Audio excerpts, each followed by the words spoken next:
नमस्कार, Prabhas action news network और आप सभी का स्वागत है। इस वक्त मेरे साथ हैं लखनऊ से आए बीजेपी के कुछ पदाधिकारी जो कि यहाँ केंद्रीय कार्यालय में पार्टी नेताओं से मिलने के लिए आए हैं। जी, लोकसभा चुनाव की शुरुआत हो चुकी है, तमाम सीटों पर नामांकन की प्रक्रिया भी शुरू हो चुकी है। लखनऊ में राजनाथ सिंह हैं, बीजेपी के प्रत्याशी, समाजवादी पार्टी ने अपना उम्मीदवार घोषित कर दिया है। कितनी कठिन लड़ाई है इस बार लखनऊ में? देखिए, समाजवादी पार्टी की तो बात ही ना करिए, पूछिए क्यों कि ये तो गुंडों की पार्टी रही। अब गुंडों का जमाना हो गया खत्म। अब जोगी जी का जमाना आ गया तो गुंडे सब पैकअप कर गए। और कांग्रेस की बात तो आप जानते हैं, जो सोनिया जी कह रही हैं कि वो हमारी पार्टी को मोदी जी खत्म करने पे लगे हैं। मैं तो उनसे कहता हूं कि बेकार इंतजार न करिए, इसको खुद ही बंद कर दीजिए, क्योंकि कांग्रेस सारा देश जान गया है कि ये हिंदू विरोधी लोगों को इकट्ठा करके राजनीति करना चाहती हैं। तो भैया, तुम इंडिया में क्यों करते हो, तुम इटली में कर लो, जहां पर ज्यादा क्रिश्चियन हो, जहां ज्यादा हिंदुओं से अलग लोग हों। ये लोग आज तक राम मंदिर का दर्शन करने नहीं गए, जबकि पूरे देश की आस्था का केंद्र है राम मंदिर। चाहे वो हिंदू हो, मुसलमान हो, क्रिश्चियन हो, सिख हो, सबका इस देश के पूर्वज हैं, सब लोग कहते हैं। लेकिन ये लोग आज तक तकलीफ नहीं किए। मूलतः स्पष्ट हो गया है कि ये सब लोग देश विरोधी लोग हैं, समाज विरोधी लोग हैं, हिंदू विरोधी लोग हैं, भारत विरोधी लोग हैं। इनको अगर राजनीति करना ही है तो भैया तुम इटली में कर लो अपनी राजनीति, पाकिस्तान में कर लो अपनी राजनीति, वहां से तुमको ज्यादा समर्थन मिलेगा। चीन में कर लो। मोदी जी ने जो अब की बार 400 पार का नारा दिया, आपको लगता है कि नारा हकीकत में परिवर्तित होगा?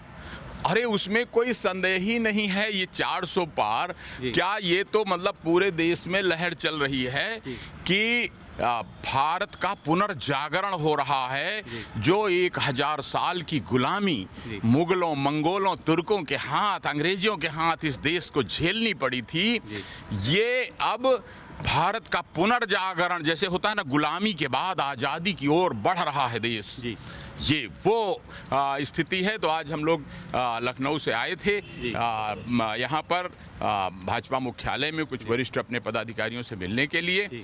तो बड़ी खुशी हुई कि आप मिल गए और हम लोगों ने अपने विचार व्यक्त किए। आपको बहुत बहुत धन्यवाद। मैं डॉक्टर सूर्य कुमार हूँ। और अभी आपने चूंकि राम मंदिर की बात की है, तो हमने वो दृश्य भी देखे कि कल 500 वर्षों बाद ऐसा समय था जब अवध में रामलला ने होली मनाई अपने भव्य मंदिर में। क्या मन को प्रसन्नता थी? प्रसन्नता की बात ही है। हमारे पूर्वज हैं राम, तो उनके यहाँ पहले गाना भी सुना होगा ना कि अवध में राम आए हैं, ये भी चला है, और होली खेले रघुवीरा अवध में। तो इससे बड़ी खुशी की बात क्या हो सकती है? जी, और समाजवादी पार्टी ने तमाम सीटों पर अपने कैंडिडेट्स को बदल दिया है। क्या लगता है कि चुनौती बन पाएगी?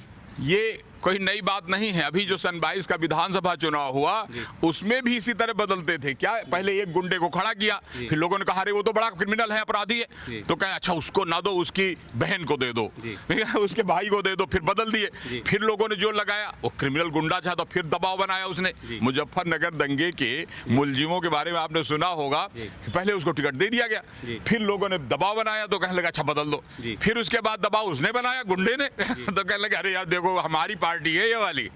पूरे प्रदेश का जो टॉप माफिया गुंडा था, वो 1990 के दशक में पूरे उत्तर प्रदेश में छा गया था। हर जिले का छठा गुंडा माफिया, ये था सपा का कैरेक्टर। तो अब बदल गया जमाना।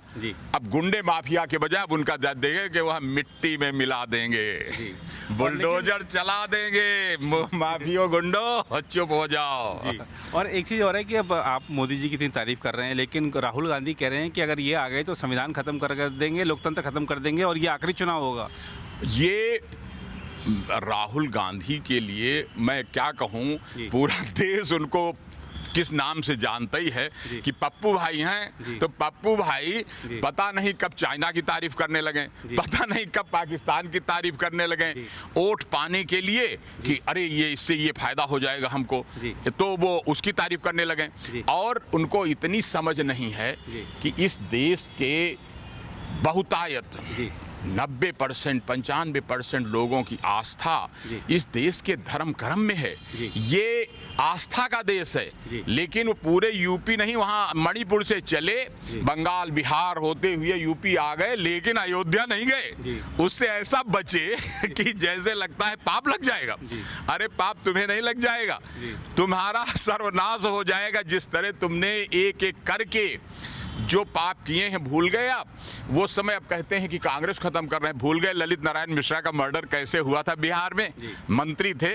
श्यामा प्रसाद मुखर्जी जी का मर्डर कैसे हुआ था, कश्मीर मांगने के लिए, देश के लिए लड़ रहे थे, अपने लिए नहीं।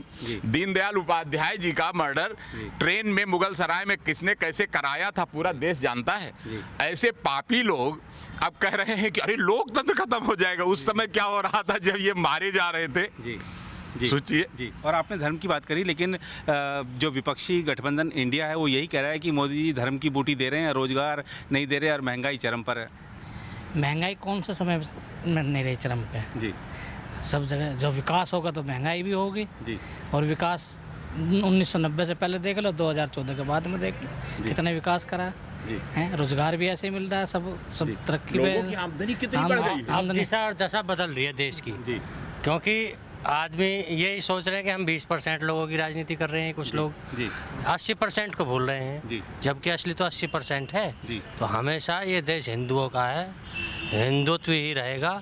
कुछ समय ठीक था, इन्होंने चला दी अपनी, लेकिन अब देश की दिशा और दिशा कुछ अलग ही होने जा रही है। मुस्लिम भी हिंदू भी। और अभी इन्होंने 80 की बात करी, तो उत्तर प्रदेश में 80 लोकसभा सीटें और आप लखनऊ से हैं। कहा जाता है कि दिल्ली की गद्दी का रास्ता लखनऊ से होके जाता है, तो क्या इस बार भी लखनऊ से ही होके जाएगा? 80 की 80 टारगेट कर रहे हैं। 80 सीटें मिलेंगी और कहीं भी ये जो अफरा तफरी मची है कि सीट इस कैंडिडेट को लड़ा दो, उस कैंडिडेट को लड़ा दो, अरे ये कोई कैंडिडेट काम नहीं आएंगे।